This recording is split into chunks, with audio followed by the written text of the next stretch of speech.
So, according to reports, Jake Paul against Tyron Woodley 2 has bombed in the pay-per-view box office. Let's talk about it. Before we do, my name's Rahul J. Chan. This is the Battle Camp. Thank you very much for joining me. If you're new to the channel, please do consider subscribing. Don't consider it. Just do it like Nike told us to do. Even though I'm wearing Adidas today, I'm nearly at 1,000 subscribers. I want to get the ASAP and I need your help. So please do subscribe. All right, cool. So I've been seeing on social media and actual news outlets are now reporting this, but according to Stephen Millhausen, according to his sources, he tweeted a few days ago, sources have learned that Jake Paul vs Tyron Woodley 2 bombed on cable satellite pay-per-view. Numbers are below November's AEW Full Gear, which did under 65,000 buys on terrestrial TV.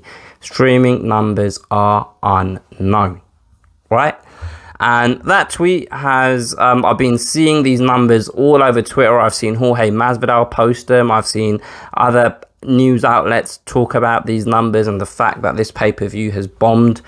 So I just wanted to share my opinion about all of this. So before I talk about my opinion, let's talk about Stephen Millhausen. Who is he? Because I'd never heard of him. And this is no disrespect. I'd never heard of him before this tweet that he tweeted. So I went on his Twitter page, and this is the extent of the research I conducted. I scrolled through his Twitter page, and I saw that he works for DAZN. And if you're cynical, you'll say, actually, hold on, Showtime is an obvious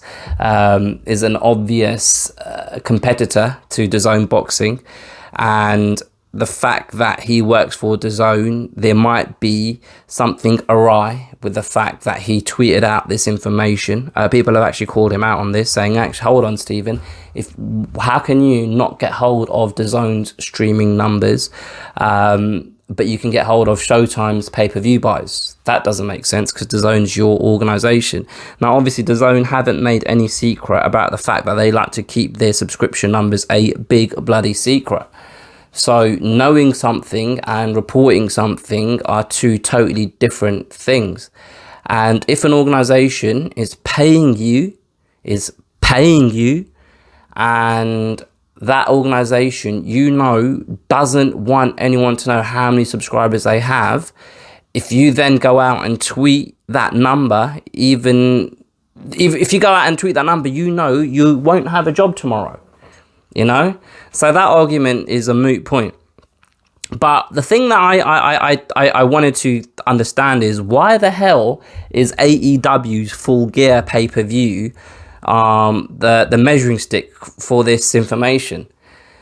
Like, why is that? So again, going through his Twitter page and his RTs and people that follow him and his quote tweets and things of that nature, he seems to be very close to he's a wrestling fan, but he seems to be close to the wrestling industry, which would indicate how he got the information for the AEW pay-per-view numbers, because obviously All Elite Wrestling is a wrestling promotion. So he may have sources, he may have contacts, yeah, I pronounced that right, within that industry that enabled him to get his hands on the AEW pay-per-view numbers.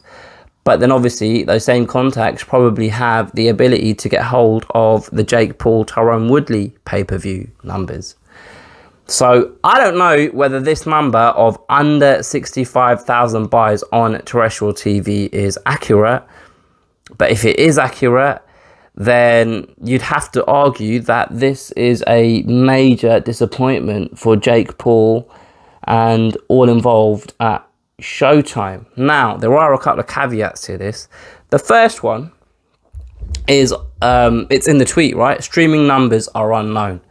So obviously, the audience that you'd assume are interested in Jake Paul fighting are an audience where the internet is their first source of entertainment, right?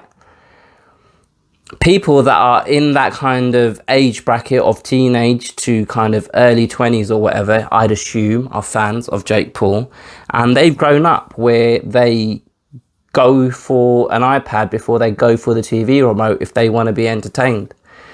And I'd imagine they don't really hold, they're not paying for the TV services in the house, whether it's Sky, whether it's satellite or cable. I don't know how it quite works in America, but over here you've either got a dish or you've got cable, right?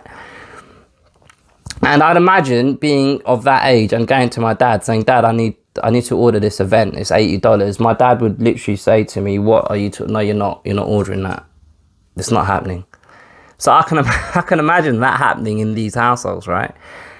I'm not saying it happened everywhere, which is why the numbers are below 65,000 if the numbers are correct. But what I am saying is I feel like the internet is an easier way for people like that to access this show. With that being said, I don't know in this generation, or the generation I'm talking about, I don't know what they call them, millennials, Gen Z, I don't know what they fall into at this point, but I don't know many people within that bracket, right? But when you've grown up knowing how to work the internet, being able to get hold of a stream that you don't have to pay for, that is just as good quality as the stream that you do have to pay for, sometimes it's easier to get hold of a stream that isn't from the legitimate source. Isn't that sad? Like, you know, if you have to kind of sign up to the Showtime app and then go through all of that rigmarole of signing up, etc., just to purchase this event, if you haven't already got this app and all of that stuff, or you can just know that I can go here and I can just watch the fight without having to sign up, and it works perfectly fine. So I'm questioning whether the audience, I suppose it's like economics, elasticity, supply and demand, right? And the supply and demand, or the scale in this equation, is how much do these fans support Jake Paul against how much effort are they willing to go to pay for his events. Does that make sense? So you might be the biggest Jake Paul fan in the world, but you might not be bothered to pay and go through the effort of signing up to a legitimate site to pay for his event. So you just watch it for free. I feel like that's the age that we live in, without any kind of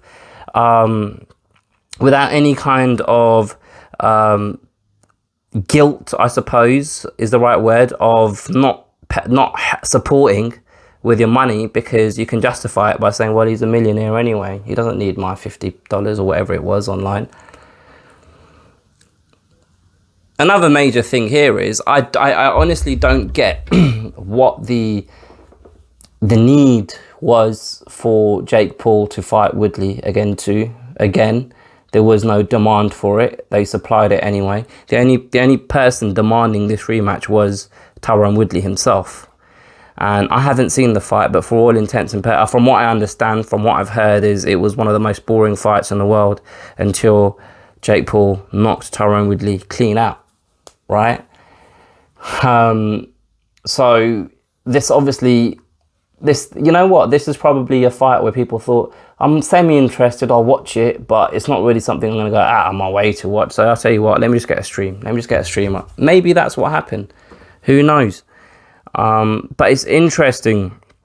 It's interesting to see how this moves forward, right? Because Jake Paul at the moment is quite limited in who he's able to fight next, or who's a viable opponent for him, because it needs to be someone that has a commercial value with limited boxing ability, right?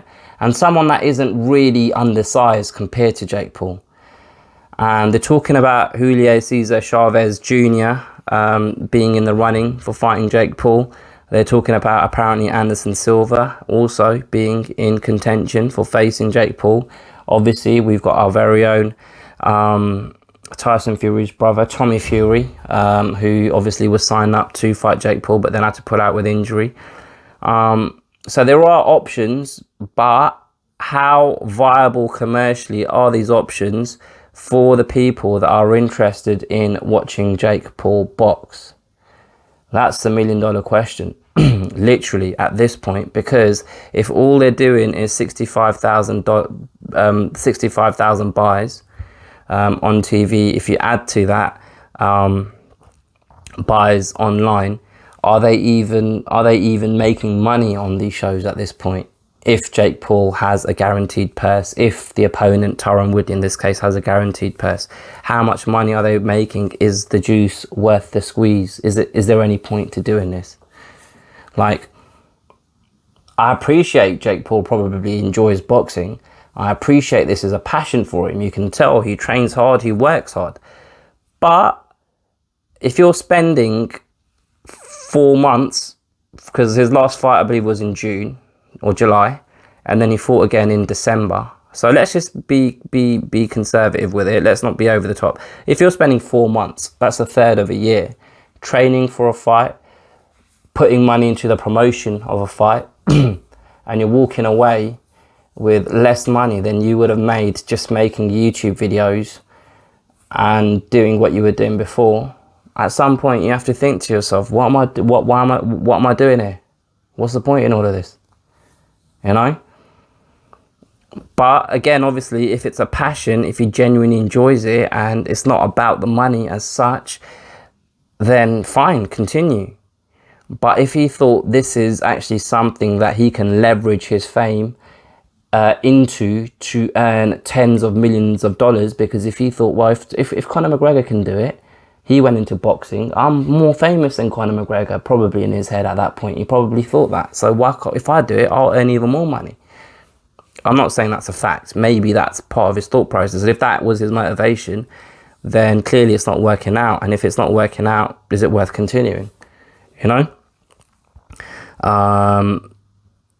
Someone, Fight Oracle, who's a guy that is very unbalanced in his views and opinions, but he seems to know the American market quite well in terms of how TV's rights work, how pay-per-views work, and things of that nature. He went through this weird phase, Fight Oracle, of just copying Tyson Fury and using Tyson Fury's lingo and acting as if though it felt as though he was trying to pass it off as his own style. But I could see, because obviously I've watched Tyson Fury talk on a microphone in interviews for the last 10, 12 years. He's only obviously become accustomed to Tyson Fury in the last 2, 3, 4 years. So when you start using Tyson Fury's phrases, it's very obvious, and I feel like he was trying to pass it off as his own. But that's by the by. But this guy, Fight Oracle, he's a good follow, actually. I find him funny sometimes. I disagree with him a lot of the times. I agree with him a lot of the times. These are the type of people I like to have on my timeline. But anyway, he said, in response to Stephen Malhausen's tweet about the pay-per-view numbers, his response was completely believable. Add-on digital buys, you're looking at around 100k. The act is wearing thin, which is why he's begging for UFC for access to their stars they invested tens of millions into cultivate. So Fight Oracle is a guy that I believe, I might be wrong, but I from memory, he's a guy that is very pro UFC. When people talk about fighter pay, etc., he always seems to be against those discussions and arguments, etc. But I'm going into other areas now that I didn't intend to talk about, so I'll shut up about all of that. But yeah, Jake Paul, Tyron Woodley 2, bombs. Tyron Woodley's performance in the ring, again, bombs. I'm sorry, but I told you guys this was going to happen in my preview video that I posted. I could feel it in my plums. I could feel it in my plums, and he let you watch. He let the boys watch him get knocked the F out. If you can tell me where I got those words from, what I'm referencing, put it in the comments below, and I'll send you a prize, which will be this. No, I'm only joking. All right, that's it from me. You can tell I've lost interest in this now. So I hope you haven't. But yeah, subscribe. Put your comments below. Feel free to comment on anything that I've said in this video. And that's it, really. Share it with a friend and get them to comment. Let's get to 1,000 subscribers. I'm nearly there, man. Help me. Help me help you. All right, I'll catch you guys next time.